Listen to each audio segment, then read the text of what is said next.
The air hung heavy and sweet. Wildflowers danced in the breeze. Rolling hills, painted in hues of emerald and gold, stretched as far as the eye could see. Lucy skipped down the dusty path, her laughter echoing through the peaceful countryside. She was heading to her grandmother's cottage, a quaint little dwelling nestled at the edge of a whispering wood. As the sun began its descent, casting long shadows across the land, Lucy reached the cottage. The windows, usually sparkling with welcoming light, were dark. A shiver ran down her spine. Nightfall brought a blanket of darkness, swallowing the last traces of daylight. Lucy sat curled up by the fireplace, a book in her hand. The flames crackled and hissed, casting dancing shadows on the walls. She looked up, her gaze drawn to the play of light and shadow. The shadows seemed to be moving, twisting and contorting in a macabre dance. They writhed and pulsed, taking on strange, almost recognizable shapes. A low growl seemed to emanate from the very walls of the cottage. She told herself it was just the wind playing tricks on her imagination. But deep down, a seed of unease had been planted. Trying to ignore the unsettling shadows, Lucy turned back to her book, her heart pounding in her chest.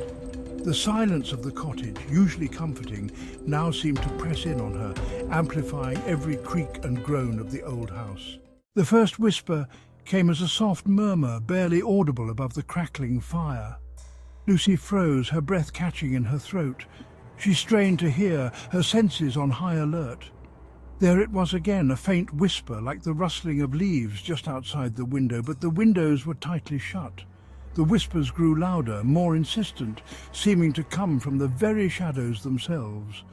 They swirled and eddied around Lucy, their voices a chorus of whispers, sibilant and chilling. Terror clawed at the edges of her mind, threatening to consume her. She wanted to scream, to run, but she found herself rooted to the spot, paralyzed by fear. The shadows danced with renewed vigor, their whispers growing into a cacophony of voices. Lucy could almost make out words, fragments of sentences that sent chills down her spine. Lost, trapped, beware. As quickly as it had grabbed her, the unseen hand vanished. Lucy scrambled back, her eyes darting around the room, searching for the source of the whispers, the owner of the icy grip. And then she saw them. The shadows had coalesced, taking on more defined forms. They were grotesque mockeries of human shapes, tall and skeletal, with long, claw-like fingers and eyes that glowed with an eerie internal light. They circled her, their whispers now a deafening roar, their forms shifting and changing, becoming more and more solid with each passing moment. Terror lent speed to her limbs.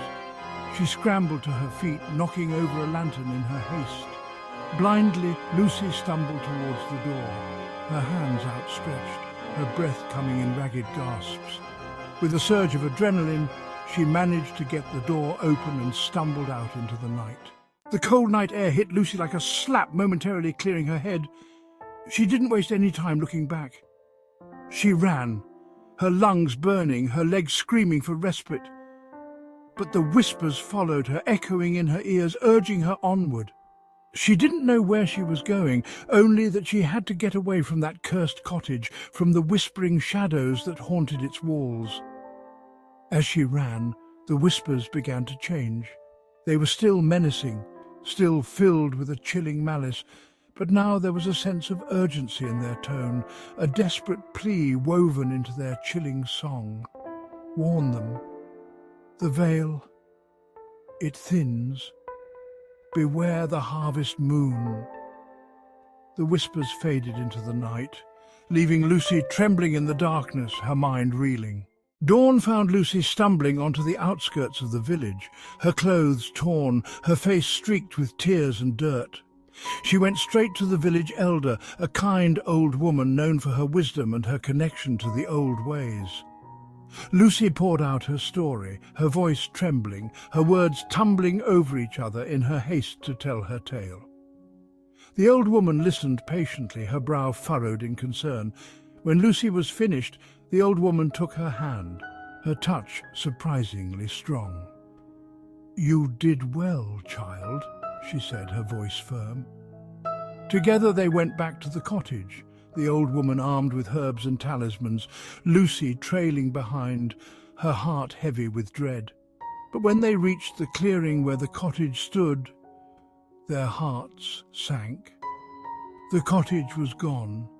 In its place stood the crumbling ruins of a long-abandoned dwelling, its windows boarded up, its door hanging precariously from one hinge.